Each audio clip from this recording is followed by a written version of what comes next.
Hello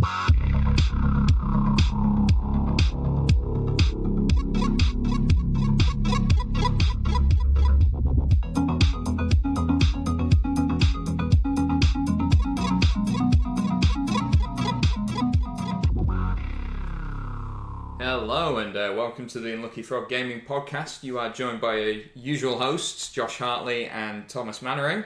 Hello. Sorry, I used your Sunday name again. You did. Very official. Yeah. Well, I like to be classy. How are we doing anyway? I'm doing good. How are you? Yeah, I'm all right. Good. So we've just gonna have a bit of a catch up this week. We've got no guest, so it's just us. Probably arguing. Yep. But we'll wing it. It's fine. It's all good. We do. So we do have some news that we're going to cover off. We do. We'll just have a chat about what we've been up to gaming wise lately. However, I do have a new announcement. We have a new patron.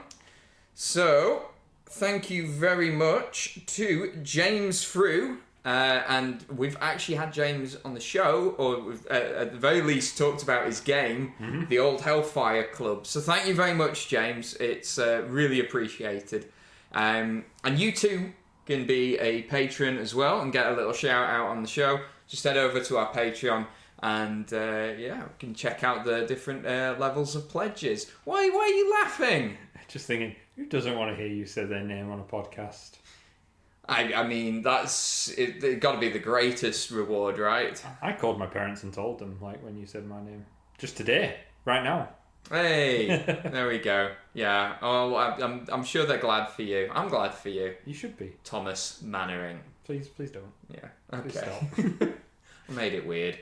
Right, You always make it weird. I know. It's a terrible habit. But anyway, what has been going on in the world of tabletop? So, obviously on the Games Workshop front, we have the impending release of Warcry, their new skirmish game set in the Age of Sigmar universe. Yes. We've talked about this on the show previously, particularly on the UK Games Expo episodes, because they released some images of new models back then. They look great. All the 6 warbands, I think, look terrific. Yeah, definitely. I have a reservation about the game. Okay. Is it basically just kill team for fantasy? It looks that way. I don't think it's like a straight port from looking at it, but there is a lot of similarities. You're looking at smaller boards, you're looking at sort of custom terrain for those boards, or using existing terrain on those boards. Same approximate size teams, looking from about sort of 4 up to about 10. Yeah. Seems to be bringing all the existing factions into it as well. It's got card interaction, which is obviously part of Kill Team with the tactics and things. It does look to have a few variances, but they are subtle. Okay. But my counter to that is that a bad thing?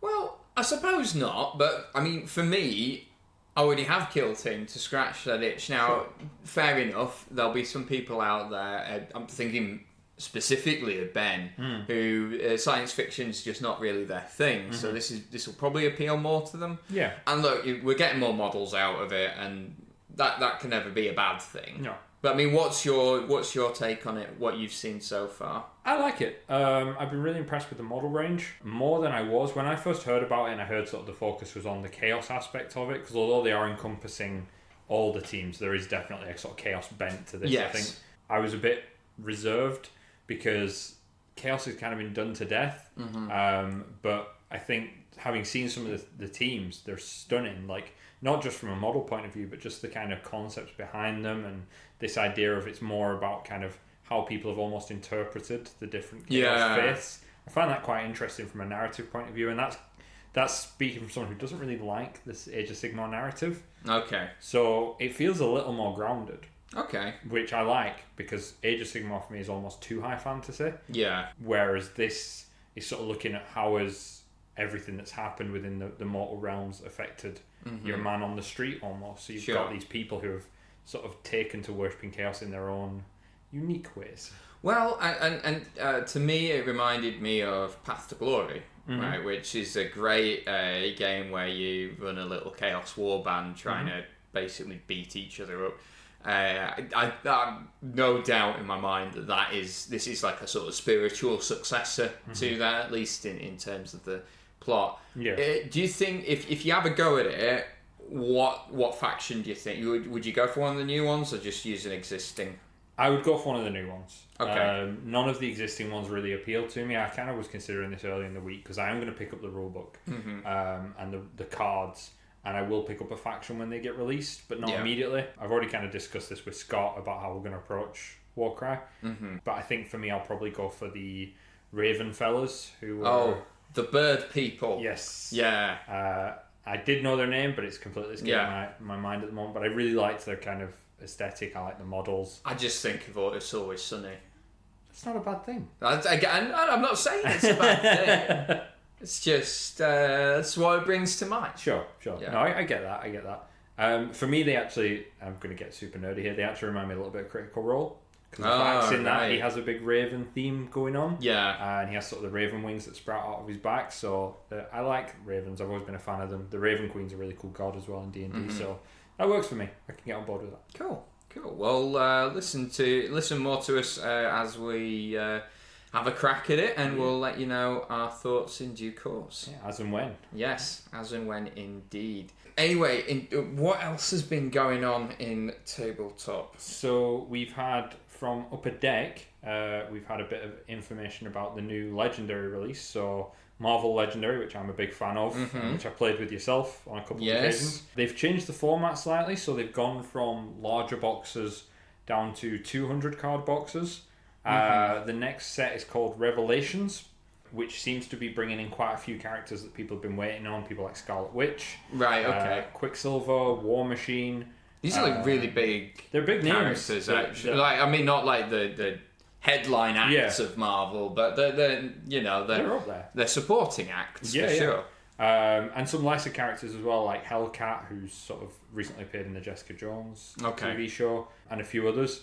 And they're bringing in some new card types as well, location cards. Which are quite an interesting new mechanic that they kind of interact with the city. So I love Legendary. I have all the Legendary expansions from Marvel. He's not kidding. We're recording round at Tom's flat, and I'm looking at his shelf, and it's rammed full of Pathfinder rulebooks and Legendary. Yep, I'm consistent. Is my theme.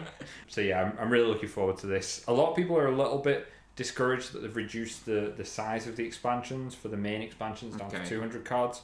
But I mean, Legendary's had dozens of expansions already, and I've not even played half of what I've got. So yeah, I don't think I could even begin to scratch the surface. I've got like the core game. Yeah. I enjoy it, but like I couldn't. No, not to the extent you've invested in. It's a daunting prospect. Yeah. Like, when I look back at when I got into it and I bought everything that was out then, I think I dropped a good few £100.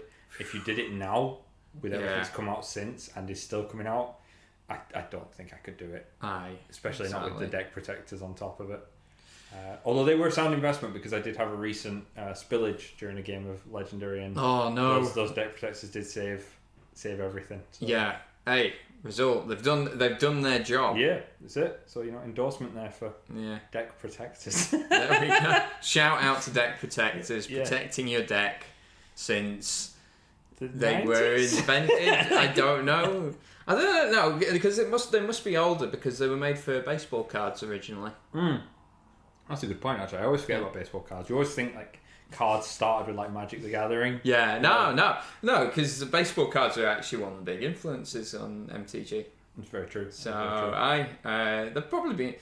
they'll have been going for a while. Yeah. But just leave your cards, guys. Like don't be a savage. Yeah, don't be a scrub. Wow, shots fired. Well, I stand by what I said. I was actually playing a card game yesterday, and the guy whose game it was actually expressing how frustrating it was that there aren't sleeves for the size of cards, and that is something I consider. I bet there is though. Right, what game was it? It was Machi Koro. Machi Koro.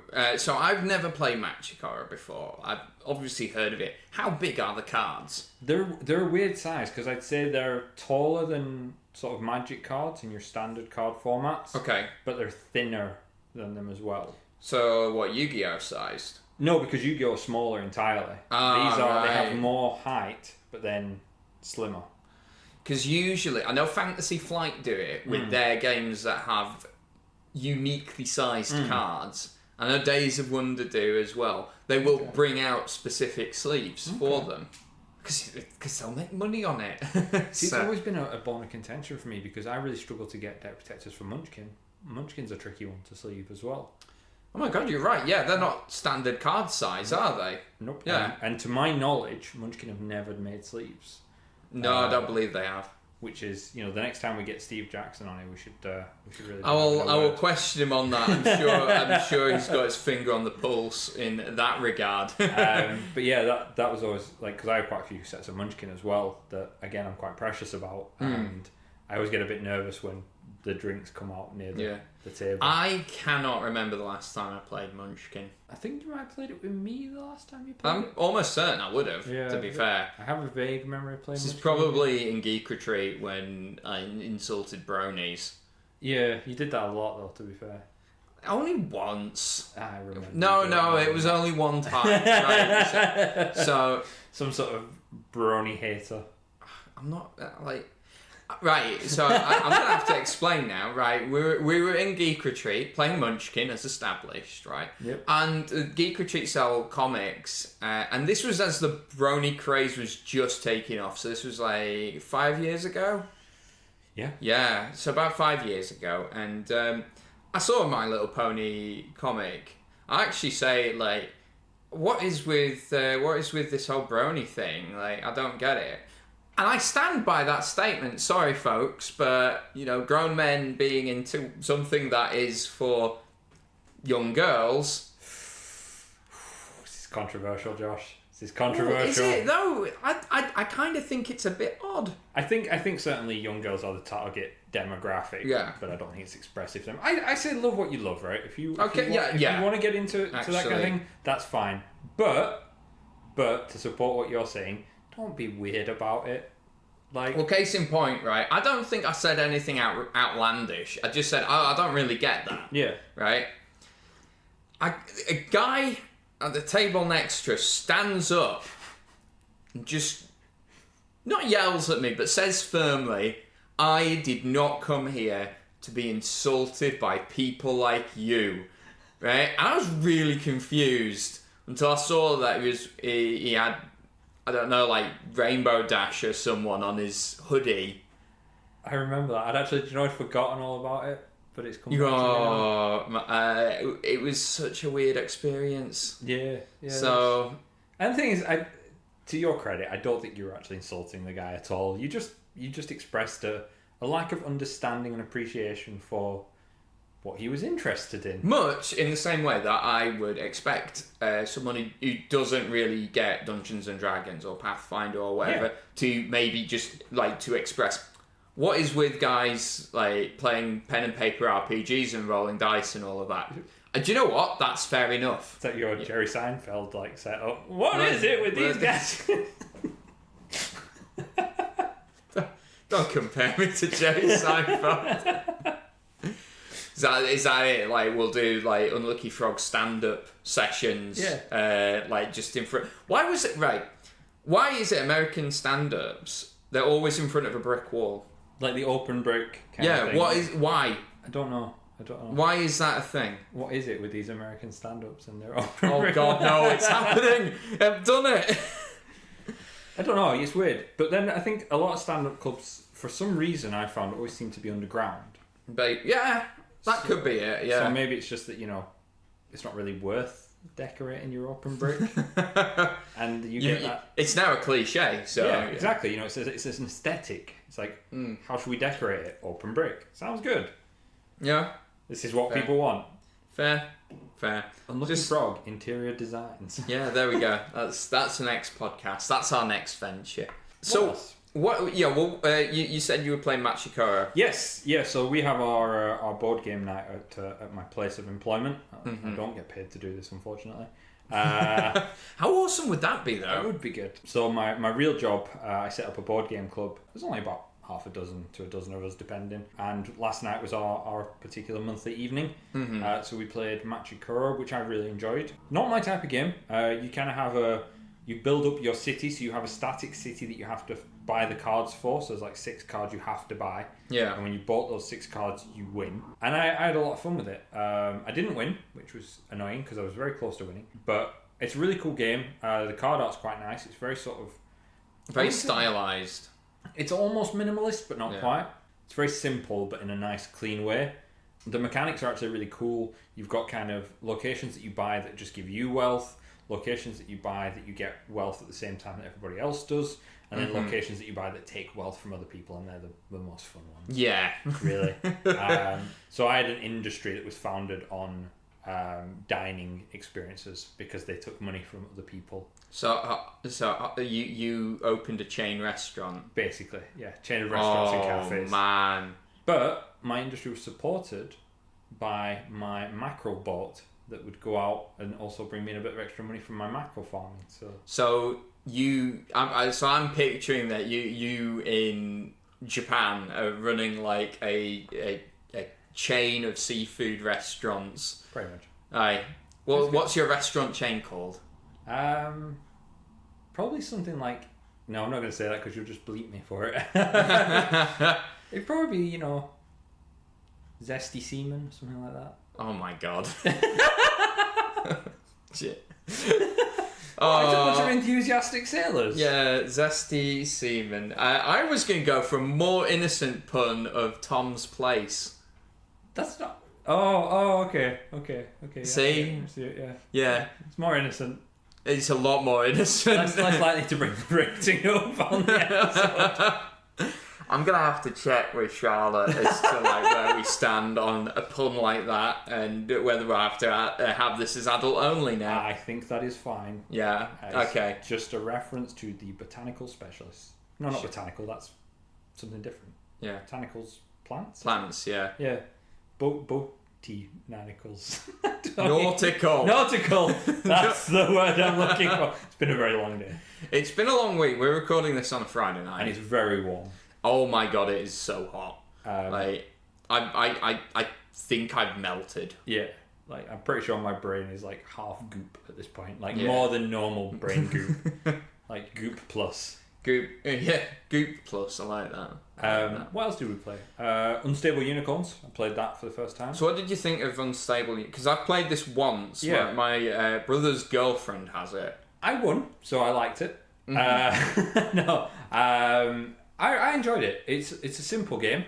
The card art is really nice, and I like kind of the names that they give to the various unicorns. My favourite is the counterspell equivalent, Nay. Yes. That's that. Yeah, and Super Nay as well. Super Nay. Yeah. One thing as well, when you're playing it with Scottish people, that I find really fun is when you're asking someone, does anyone have any nays? And Scottish people say, I've nae nays. Yeah. That's quite good. So yeah, I played that. I managed to win that despite being kind of hamstrung for most of the game. With people playing these kind of negative cards on me. But I like it. I think it's not a deep game by any stretch of the imagination. Well, I felt for me it felt a lot like a stripped back Magic Gathering. You've even got your equivalent of your counter spell and things that you can do on your opponent's turn, and that you just don't have the resource management that's mana with it.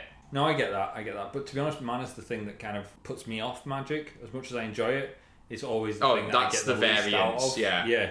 So having a game without that is almost a welcome. No, yeah, a lot of people have said that about Magic, that it would be improved massively without that variance, but it's a matter of opinion. It is. I mean, people who say otherwise are wrong, but it is a matter of opinion. Wow. The other thing we played as well, and I'm not sure if I played this before or not, and it surprised me if I haven't, but it was Coup. Oh yeah, Coup. Which is set in the same universe as the Resistance, which I love.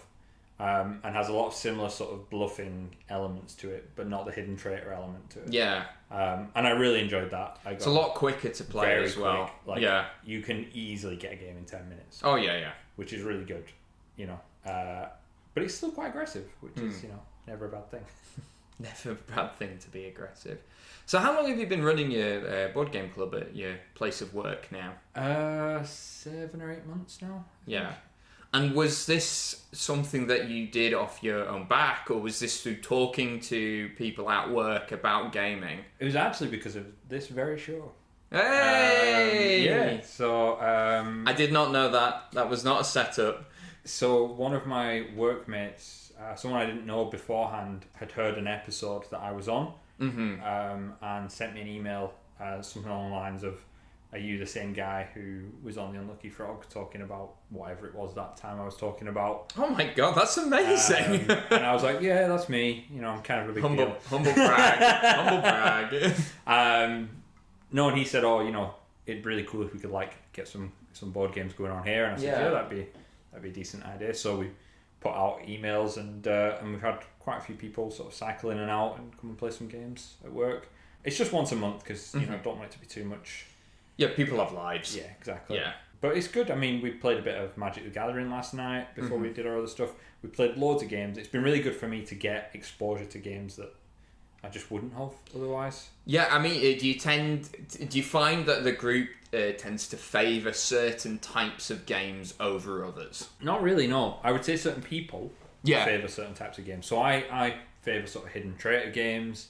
I like a good deck builder, things like that. But then there are other people in the group that have different tastes, that like sort of more of your Euro games and things like that. So we tend to sort of take turns in what we'll bring and what we'll play. Sure. Or we'll plan like a theme.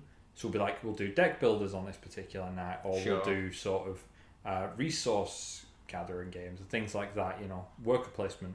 And we just have a bit of a variation on it, and it means that everybody kind of gets a go at something they like. Yeah. We did have a legendary night as well, which was my personal favourite. Was that your suggestion by any chance? It may have been certainly something I goaded towards. Floated. Yeah. Legendary is a weird one because I can't take my legendary collection; it's too big. Yeah. So we had to get someone else who's got just the basic set to bring theirs so that I could play the basic set. Yeah. Which was nice. The first time you've played the actual just core game in ages, though, right? Yeah, probably about 18 months. Yeah. Since I've used just the basic. I'm like, there's no sidekicks in this deck. And Yeah. There's no, What is this? yeah, there's some sort of poor person legendary. Yeah. But it's still fun. But it's been really good for me to get that exposure to like games that I probably wouldn't see otherwise. Right, because I mean, would you have tried Machi Koro? No, never. There we go. Not a chance. If I saw that on the shelf, I wouldn't even pick it up. You know, it's no disrespect to it because it's a good game. It looks great. It's just not Not your cup of tea. my cup of tea. Yeah. Yeah. No, it's just one of those things. I think it's a weird one. You know, Right. you just sort of favour. I mean, what's your favourite kind of game? So I go for like. I don't know if I have a favourite genre. Like I love playing any sort of pen and paper RPG with the right people. Okay. With the right people. So brown nosing aside. No, I'm not brown nosing you. But genuinely, like if a decent group of people, like I think it doesn't even matter what system it is. Sure. Like I would still enjoy it unless everyone at the table was just like, all right, we don't want to do any sort of character stuff. We just want to go into a dungeon and beat face. Sure. And I'm like, at that stage, I'm like, just play like Warhammer Quest or Dark Souls or Dungeon Explorer, something like that, right? Sure. I love Magic the Gathering, but I can't really say trading card games are a favourite genre of mine because that is the only trading card game I play. I know how to play Pokemon, but I don't actively partake in it. Sure. Other than that, I think I would struggle to... I do quite like sort of Euro management games. I am a big defender of Settlers of Catan when me and Ben... And I know that you feel the same way as Ben does when it comes to Settlers of Catan. Yeah, I okay. still love that game. A settler's apologist. I'm not... that implies there's something to apologise for. No, it's not. It's a great game. Okay. Still holds up after, 25 years. I think it's a very good game for its time. And I think that's what you've got to take into consideration. Yeah. I think if they remade it now from the ground up, it would probably be... It would look very different. Yeah, a very different kind of game. But I don't think there's anything wrong with it. It's just, again, doesn't appeal to me particularly. Yeah. You know, whenever I play it, I just sort of become the sheep baron and don't really try and win because I don't entirely know how to. Fair. But no, like any sort of management game, any game that involves money, actually, I do tend to enjoy. Okay. Do you think that's the sort of tie into your work life? Quite possibly, I don't know. But games. And also games without direct conflict. Sure. I like Catan or Chinatown, these sort of games where you're not actually fighting each other, but you are. I've talked on the show before about the Mario Kart effect. The more peaceful and zen and nice a game is, the more infuriated I will get with it. But it's a good infuriation. Sure.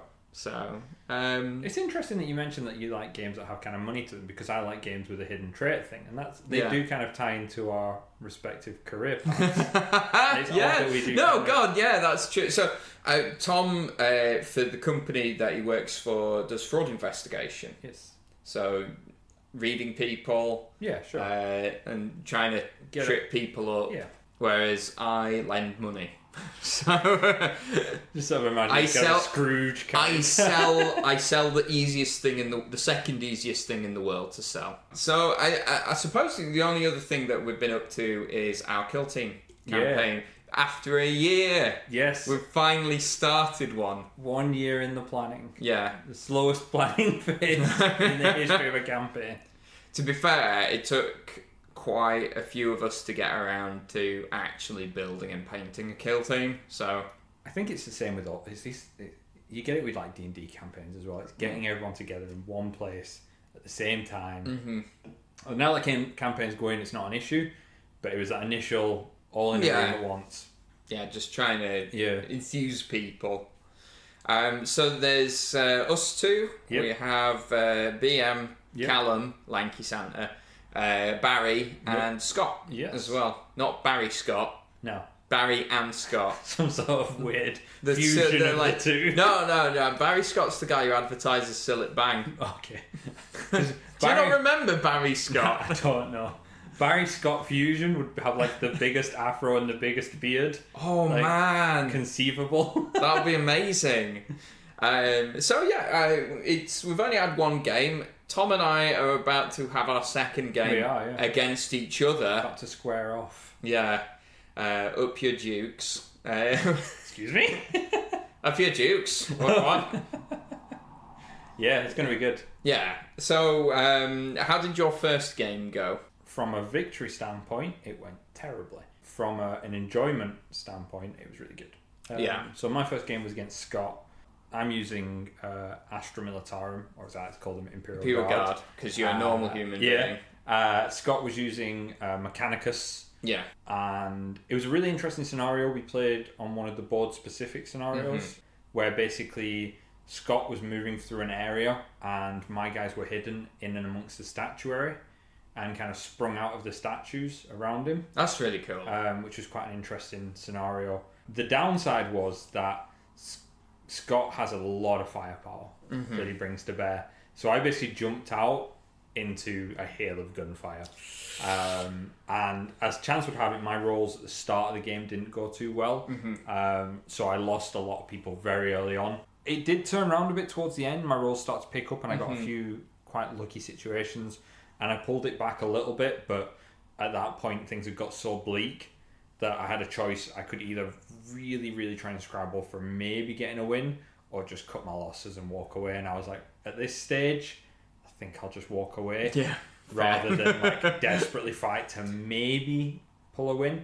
But my force is broken as well, which in Kill Team is pretty that is crippling. Yeah. So I had a game against Callum, and he is playing Death Watch versus my Death Guard. So Nurgly boys, a ho.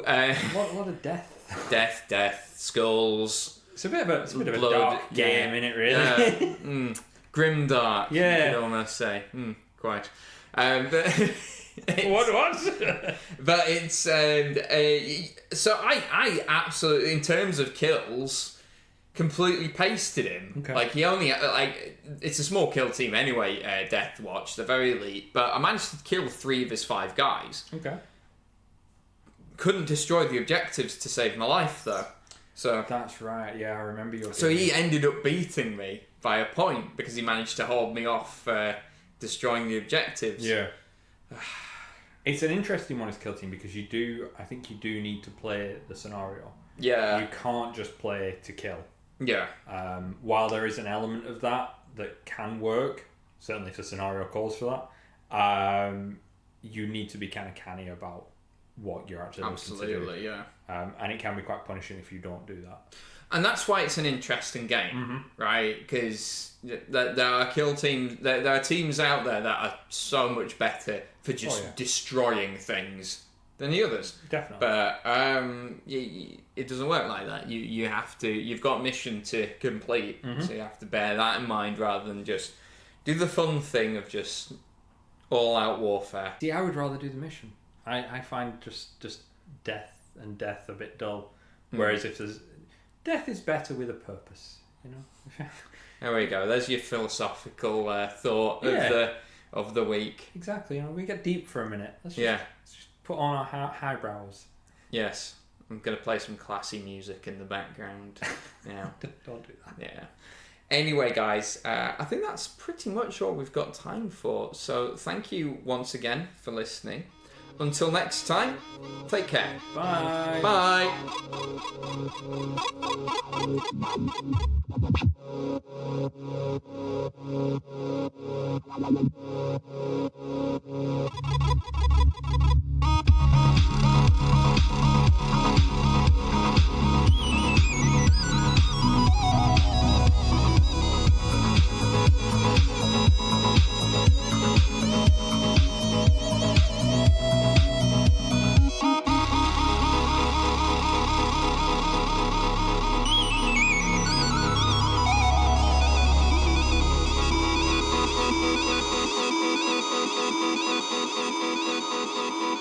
Thank you.